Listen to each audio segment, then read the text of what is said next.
हम हिंदी से इंग्लिश या फिर अपनी मदर टंग से इंग्लिश में ट्रांसलेट करेंगे तो बहुत कन्फ्यूज़न हो जाती है, बहुत, क्योंकि हमने तो ऐसे बोला है, इसको ऐसे कैसे बनाना है, फिर हम उसी को वैसे ही बनाने के चक्कर में ना सेंटेंस की धज्जियाँ उड़ा देते हैं।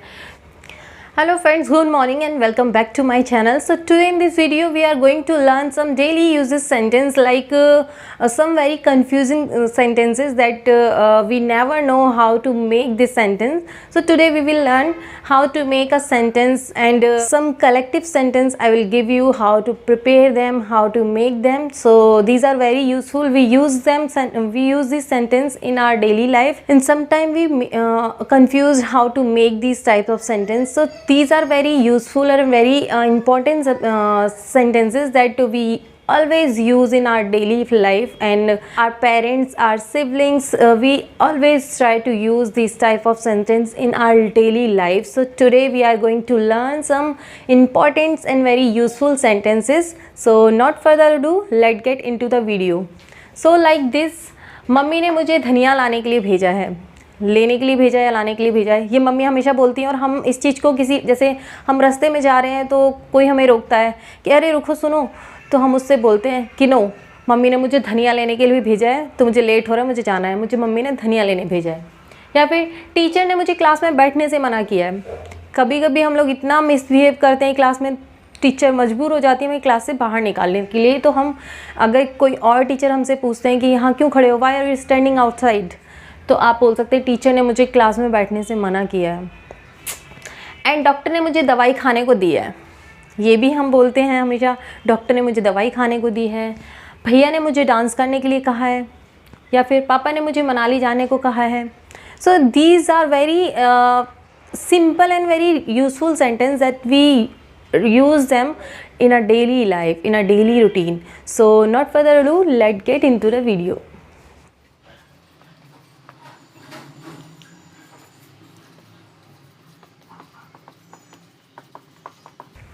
तो सेंड टू फ्रेंच का मीनिंग है किसी चीज़ को लाने के लिए भेजना है। जैसे मम्मी ने बोल दिया आज मैं खाना नहीं बना रही, जाओ बाहर से ले आओ।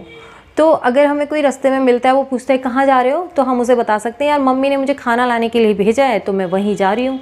या फिर मम्मी ने मुझे पानी लाने भेजा है, या फिर मैंने अपने भाई को बोला है जब पानी लेकर आ, फ्रिज से पानी लाने भेजा है। कभी कभी बोलते हैं ना, चल रिमोट उठा कर दे, रिमोट उठा कर दे यार, रिमोट लेकर आ। तो लाने के लिए तो भेजा है, किसी चीज़ को हमने मंगाया है। तो मंगाने के लिए, लाने के लिए, भेजने के लिए हम सेंड टू फेच का यूज़ करेंगे, क्योंकि हम किसी को कुछ लाने के लिए बोल रहे हैं या किसी ने हमें कुछ लाने के लिए बोला है।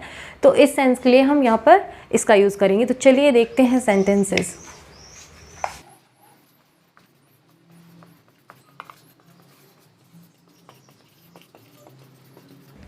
मैंने उसे पानी लाने भेजा है, मैं आराम से सोफे पे बैठी हूँ पर मैंने उसे पानी लाने भेजा है। मैंने अपने भाई को या किसी को भी पानी लाने भेजा है, तो पानी लेके आता ही होगा, बैठ जाओ।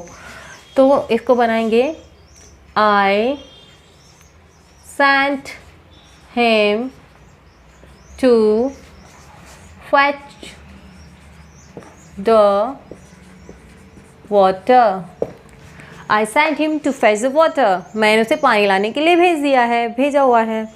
Now the next one is पापा ने मुझे सब्जी लाने भेजा है। पापा ने मुझे सब्जी लाने भेजा है। कभी कभी पापा बोलते हैं यार आज मैं बहुत थक गया हूँ, आज जा तू लेकर आ सब्जी। तो पापा ने मुझे सब्जी लाने के लिए भेजा है। पापा या father sent me to fetch the vegetables. Okay, पापा sent me to fetch the vegetables, पापा ने मुझे सब्जियां लाने के लिए कहा है। जैसे मम्मी बोलती है जा आज खाना लेके आ बाहर से, तो mummy sent me to fetch the food from hotel. Mummy ने आज खाना होटल से मंगाया, मम्मी ने होटल से खाना लाने को भेजा है मुझे। तो ऐसे बोल सकते हैं, यार आज तो हमारे यहाँ होटल से खाना मंगाया जा रहा है, हम तो होटल वाला खाना खाएंगे आज। Mummy sent me to fetch the food from hotel, mummy ने मुझे होटल से खाना लाने के लिए भेजा है। तो चलिए नेक्स्ट देखते हैं नेक्स्ट सेंटेंस क्या है, किस तरीके से बनाना है। और देखो एक ही सेंटेंस को बनाने के काफ़ी सारे तरीके होते हैं, क्योंकि हम हिंदी में भी अगर कोई लाइन बोलते हैं, कोई सेंटेंस बोलते हैं, तो उसको हम कितने तरीक़ों से बोलते हैं। अपनी मदर टंग में बोलते हैं उसको, अपनी नेटिव लैंग्वेज में बोलते हैं, फिर अपने स्टाइल में बोलते हैं उसको, फिर अपने टूटे फूटे स्टाइल में भी बोलते हैं, किसी भी तरीके से बोल सकते हैं। तो यहाँ पर ये नहीं देखा जाता है कि नहीं एक सेंटेंस है तो ये सिर्फ इसी रूल्स के साथ बनेगा, इसका सिर्फ एक ही रूल है बनने का। नहीं, हम एक सेंटेंस को डिफरेंट तरीक़ों से बना सकते हैं। तो ऐसा कोई कंपल्सरी नहीं है कि ये वाला सेंटेंस सिर्फ इसी रूल से बनेगा या फिर मेरा वाला सही है तुम्हारा वाला गलत है। नहीं, एक सेंटेंस को हम काफ़ी सारे तरीक़ों से बना सकते हैं। तो चलिए देखते हैं, मैं वो तरीके भी बताती हूँ आपको कि एक सेंटेंस को आप कितने तरीक़ों से बना सकते हैं। So let's go.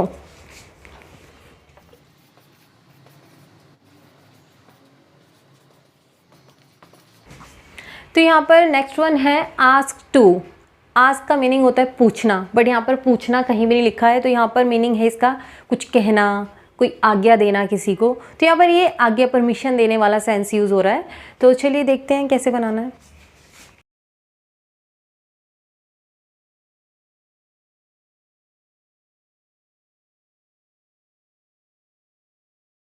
पापा ने मुझे रिया से बात करने को कहा है। कुछ टाइम पहले पापा ने मना कर दिया था, पर पापा ने बोल दिया चलो बात कर लो उससे।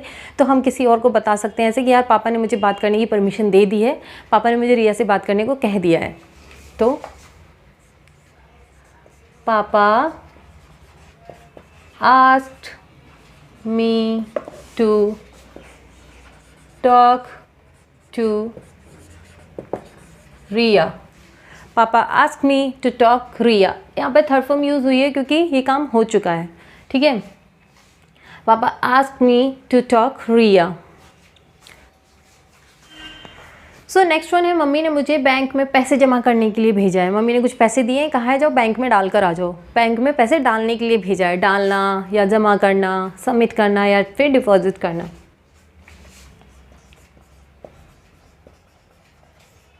Mummy ask me to deposit money in the bank. Mummy asked me to deposit money in the bank.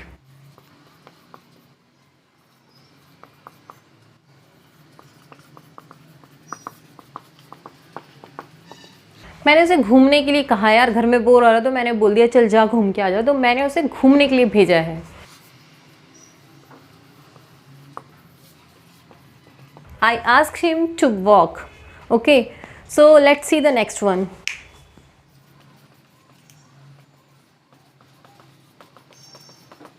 जिसे अभी हमने देखा था आस्क टू, उसका भी मीनिंग था आज्ञा देना, और यहाँ पे है अलाउ टू, इसका भी मीनिंग सेम है। आपका जो मन करे आप वो यूज़ कर सकते हैं, बोथ आर सेम। सो इसका भी मीनिंग यही है कि पापा ने मुझे इस चीज़ की परमिशन दे दी है, इसमें भी परमिशन देना ही है। ठीक है, तो चलिए देखते हैं।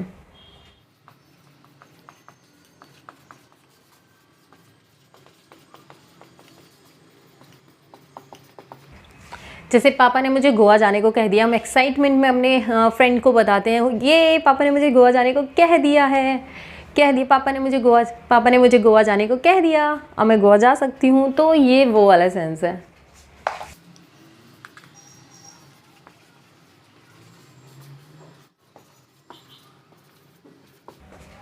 पापा allowed me to go to Goa. Visit भी लिख सकते हैं, विजिट या गो। ठीक है,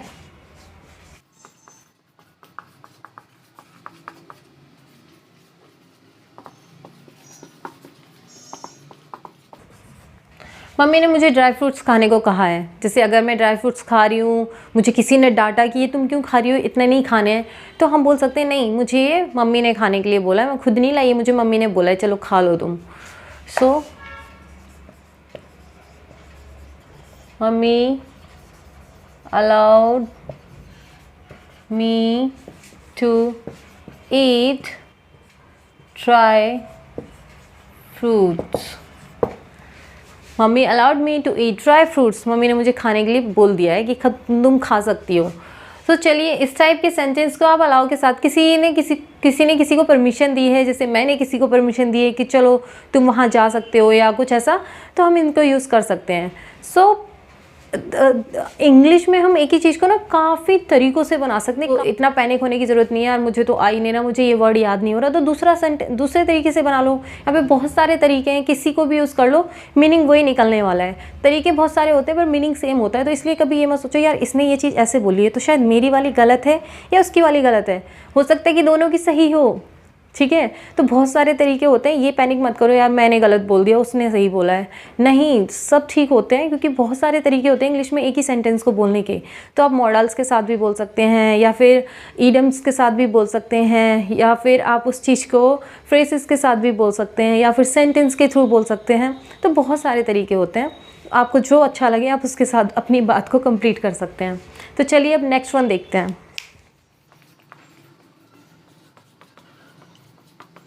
सो नेक्स्ट वन है फॉरबिड टू, मना करना। अभी तक था आज्ञा मिल रही थी या हम किसी को आज्ञा दे रहे थे, ये है अपोजिट, फॉरबिड, मना करना। तो चलिए इसके सेंटेंस भी देख लेते हैं।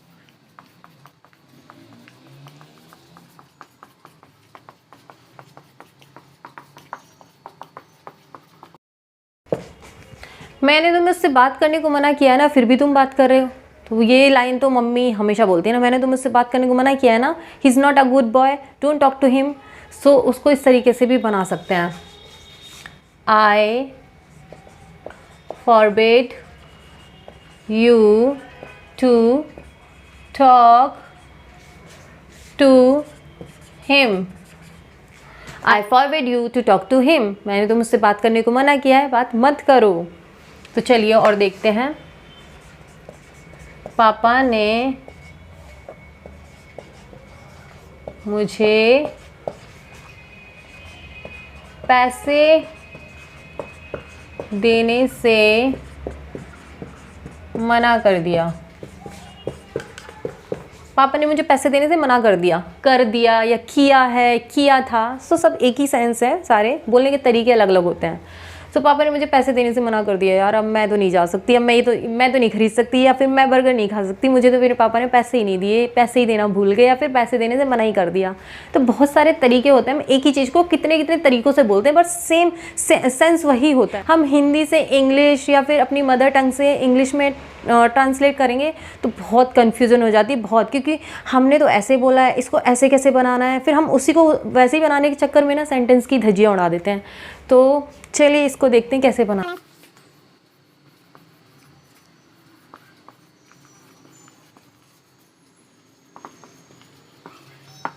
पापा forbid me to give money, papa ने मुझे पैसे देने से मना कर दिया।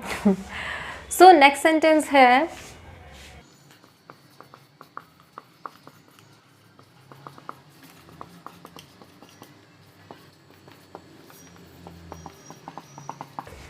मम्मी मुझे वहाँ जाने से मना कर देंगी। जब मम्मी को पता चले, आप कुछ मतलब कहीं पे चुपचाप जा रहे हो बिना मम्मी को बताए, घर में बिना इन्फॉर्म किए, तो आप बोलते हो यार जब मम्मी को पता चलेगा ना, डेफिनेटली मम्मी मुझे वहाँ जाने से मना कर देंगी, मम्मी मुझे वहाँ जाने से रोक लेंगी। तो सेम इसी वर्ड के साथ, इसी वर्ब के साथ हम इस सेंटेंस को भी बनाएंगे।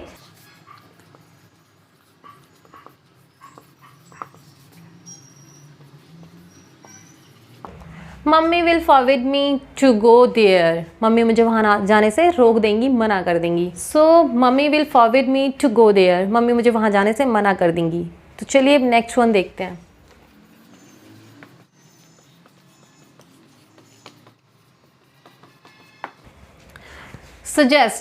सजेस्ट का मतलब होता है किसी को किसी चीज़ के बारे में बताना।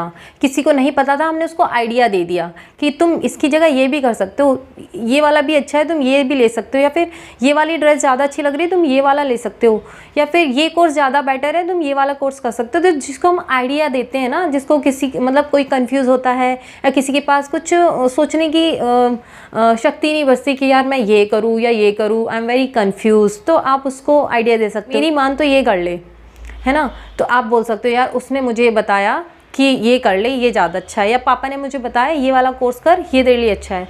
तो इस टाइप के सेंस में हम सजेस्ट का यूज़ करेंगे। जैसे किसी ने हमें कुछ सजेस्ट किया, किसी चीज़ के बारे में बताया, या मैंने किसी चीज़ के बारे में किसी को बताया, फिर वो इंसान बता सकता है कि यार मुझे इस चीज़ के बारे में उसने बताया था, तो तब हम इस चीज़ का यूज़ करेंगे सजेस्ट का, कि मुझे ये चीज़ उससे पता चली थी, मुझे ये चीज़ उसने बताई थी, मुझे इसके बारे में उसने इन्फॉर्म किया था, तो हम यहाँ पे सजेस्ट का यूज़ करेंगे। लाइक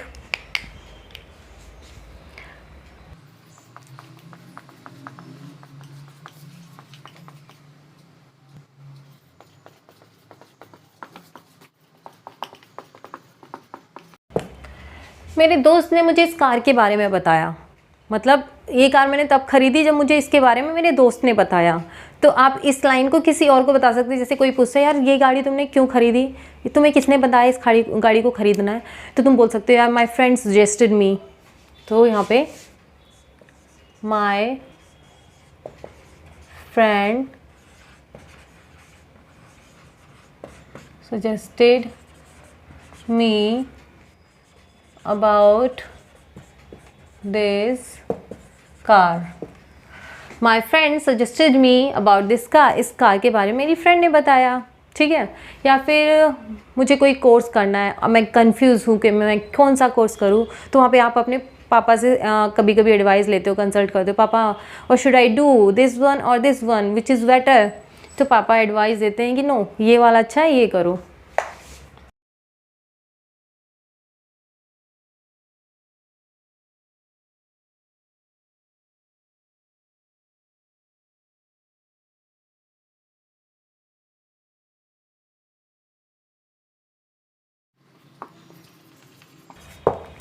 पापा ने मुझे इस कोर्स के बारे में बताया, तो इंग्लिश में बोलेंगे पापा सजेस्टेड मी दिस कोर्स। पापा ने मुझे इस कोर्स के बारे में बताया, पापा सजेस्टेड मी दिस कोर्स।